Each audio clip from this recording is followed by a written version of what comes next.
드디어 고려의 경제, 사회, 문화 파트로 들어갑니다. 경제 중에서 첫 번째로 봐야 될 것은 토지제도, 그리고 또 하나는 그 토지제도와 아주 밀접한 관련이 있는 조세, 세금제도예요. 그래서 이 두 가지를 기억하시면 되는데, 여러분들이 토지제도와 조세제도를 배울 때 많이 헷갈려하는 부분들이 있어요. 일단 이 두 가지는요, 대상자를 명확하게 구별하고 내용을 이해해야 전체의 그림을 다 확실하게 알 수 있거든요. 자, 첫 번째 토지제도라고 되어 있는데요. 이것은 말 그대로 나라에서 누군가에게 토지를 줬다는 뜻이에요. 그럼 여러분, 토지를 누구한테 줄까? 백성에게 줄까요? 네. 백성에게 주는 게 아니라 나라에 뭔가 일을 하는 사람들, 지금으로 따진다면 공무원 정도에 해당하는 사람들에게 줄 거예요. 그래서 이 토지제도라고 불리우는 건 대상자가 누구냐면 관리들이라는 거. 나라에 일을 하는 관리들. 근데 관리들은 누가 됐을까? 당연히 그 사회의 지배계층이었던 뭐 고려시대 같으면 문벌 귀족이라든지 아니면 그런 지배층에 해당하는 사람들, 적어도 중류층 이상에 해당하는 사람들이 대상자였을 거예요. 관직에 대한 일한 대가를 나라로부터 뭐의 형태로 받았다?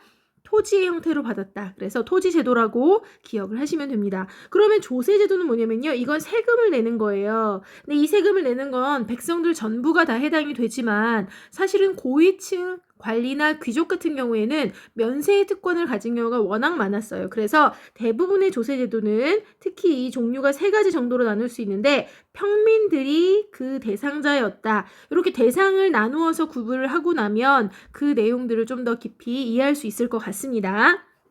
자, 그럼 본격적으로 얘기해 볼게요. 고려시대의 기본 토지제도는요. 사실 제일 중요한 건 이거예요. 전식과라고 여기 써있죠. 전식과. 제일 중요한 건 이겁니다. 전식과 제도가 기본이었는데 이 전식과 제도가 만들어진 건 조금 더 나라의 기틀이 만들어진 더 후의 일이고요. 완전 처음에 고려라는 나라가 만들어졌었을 왕건이 태조였었던 그때 그 시절에는 일단 나라를 세우는데 자기 주변에서 힘을 모아줬던 사람들 있죠. 우리가 그걸 뭐라고 불렀죠? 지방에서 자기의 권력을 나름대로 가지고 그 권력을 행사했던 사람들, 지방 호족이라고 불렀어요. 그래서 호족들의 연합체로 만들어진 정권이 고려시대다라고 얘기했었는데 그 사람들한테 나라 세우는데 이렇게 내 옆에서 도움을 줬으니까 고마워 라는 의미로 땅을 나누어 줬던 게 있었어요. 그걸 뭐라고 부르냐면 역분전이라고 해요. 한자로 한번 써볼게요. 어떤 친구가 이 수업 피드백에 한자 너무 어려워요 라고 얘기해줬는데 그냥 뭐 모르겠으면 사실 한자를 외울 필요는 없거든요. 근데 쉬운 한자를 여러분들이 익히고 나면 이게 무슨 의미인지 좀 더 쉽게 이해가 돼요, 사실. 그래서 이 역자는 힘 역자고요. 분자는 나눌 분자예요. 그리고 땅, 밭.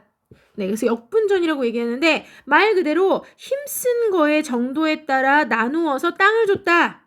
그러니까 이게 무슨 뜻이야? 힘을 많이 쓴 내 옆에서 정말 이걸 통일하는데 도움을 줬던 사람은 뭐 많이 주고 그 다음에 조금이라도 아무튼 이름만 정도 올린 사람들은 좀 적게 주고 어쨌든 중요한 것은 그 공에 따라 상을 베풀었다는 의미의 토지제도, 그것이 바로 논공행상적인 역분전이라고 해요. 이거 조금 어렵죠? 근데 그냥 그렇게 의미만 기억을 해도 괜찮을 것 같아요. 태조 때는 그럴 수밖에 없었고 땅을 감사의 표시로 나누어줬다라고 생각을 하면 됩니다. 시험 문제는요 사실 거의 이 전식과 내에서만 나올 거예요. 근데 선생님이 여기 보면 한자로 써놓고 옆에 이제 내용도 다시 한글로 적어놨어요. 시정전식과, 이게 시자가 시작할 시자예요. 그 다음에 이걸 한번 바꿔 중간에 뭔가 이상이 있어서 개정전식과, 그 다음 또 한 번 바꿨어. 이건 바꾼다는 뜻이거든요. 바꾼 전식과, 그래서 시정전식과, 개정전식과, 경정전식과라고 하는데 사실 이 세부적인 변화는 거의 시험 문제 나오진 않을 거예요. 전에는 검고 때문에 검고를 준비하느라 요거를 가르쳐줬지만 사실 지금 그렇게 중요하지는 않아요. 여러분들이 꼭 기억해야 되는 건 바로 이 부분. 네, 전식과가 도대체 뭔가? 자, 전식과 이름은요. 전지와 시지를 줬다는 뜻이에요. 이런 이름은 다른 시대는 없기 때문에 전지와 시지를 줬다라는 그 사료가 나오면 이건 무조건 전식과. 아, 전자에서 한 글자, 시자에서 한 글자 따서 전식과라고 부르는구나. 땅과 함께 특징이 뭐냐면요. 농사지을 땅만 준 게 아니라 이 당시에 사람들은 이 난방을 위해서 땔감을 뗐겠죠. 그 나무를 구할 수 있는 곳, 즉 산이요, 산, 임야. 그래서 임야를 줬다는 게 굉장히 중요하고요. 원래 전시과가 맨 처음 만들어졌을 때는 전직 관리와 현직 관리를 다 줬어요. 사실 현직 관리가 기본이고요. 지금 현재 일을 하고 있는 사람, 그 다음에 이제 퇴직한 다음에는 원래는 나라에 반납을 해야 되는데 반납하지 않고 죽을 때까지 정이 있는데 어떻게 퇴직했다고 바로 이걸 빼앗아 오나 하면서 전에 있었던 사람들까지 죽을 때까지는 줬었던 게 전현직 관리를 모두 포함하는 거고요. 그 다음에 이때 약간 이상했던 거는 관품과 함께 인품을 고렸다 그러는데 관품은 관직의 등급에 따라 이건 당연한 거잖아요. 많이 높은 자리에 있으면 많이 주고 낮은 자리에 관리였으면 조금 주고 근데 여기에 이제 인품이라는 조건을 맨 처음에 넣었었어요. 그러니까 인품이라는 건 뭐야? 착한 거 어떻게 구별할 거야? 그냥 나한테 더 많이 도움되는 사람이면 나랑 친하면 뭐 이런 거죠. 이게 완전 진짜 주먹구구식이고 사실 이게 실력으로만 얘기할 수 없는 옛날에 그런 신분제도가 들어가 있는 반영되어 있는 거죠.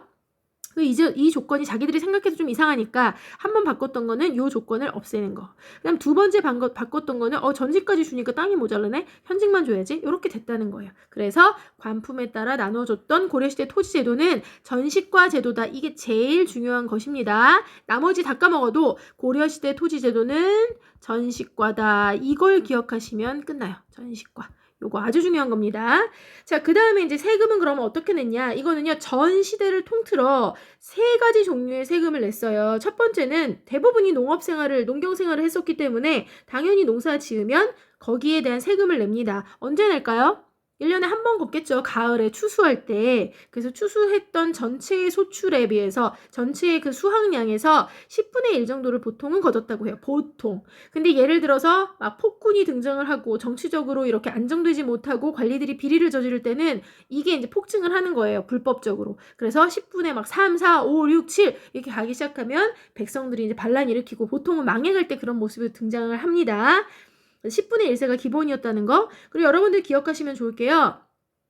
토지를 줬을 때 여러분들이 흔히 땅을 줬다고 하니까 우리가 보통 뭘 줬다고 얘기하면 그 소유권이 나한테 온다고 생각을 하잖아요. 근데 이 당시에는요. 줬다는 게 뭘 의미하냐면 이 토지를 줬다는 뜻은 그 동네에 세금을 거둘 수 있는 권리. 지난번에 한번 선생님이 통일신라 설명할 때 관료정과 노급 설명하면서 한번 얘기했었어요. 그래서 수조권이라는 개념이 있다는 거 기억했죠. 그래서 수조권의 개념 때문에 이 토지제도는 역시 똑같이 수조권을 줬다는 거고요.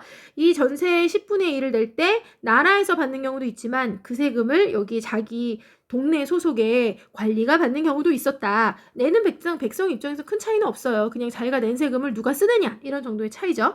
두 번째는 이제 각 지역별 특산물. 요건 이제 n분의 1에서 내는 거예요. 동네에 100명이 있으면 100명으로 나눠가지고 거기 할당된 어떤 물품의 가격을 매겨가지고 뭐 물건을 만들어 낸다든지 이렇게 했었던 거. 그 다음에 이제 마지막 역은 어떤 역할을 담당한다는 뜻인데 노동력을 내는 거예요. 노동력. 그래서 보통 제일 대표적인 거는 군대를 가는 거. 성인 남성 대부분의 농민 경우 군대를 가는 게 있었고 그 다음에 이제 뭐 동네에서 길을 닦는다든지 성을 쌓는다든지 이런 일이 있으면 노동력을 제공했던 그런 일들이 있었습니다.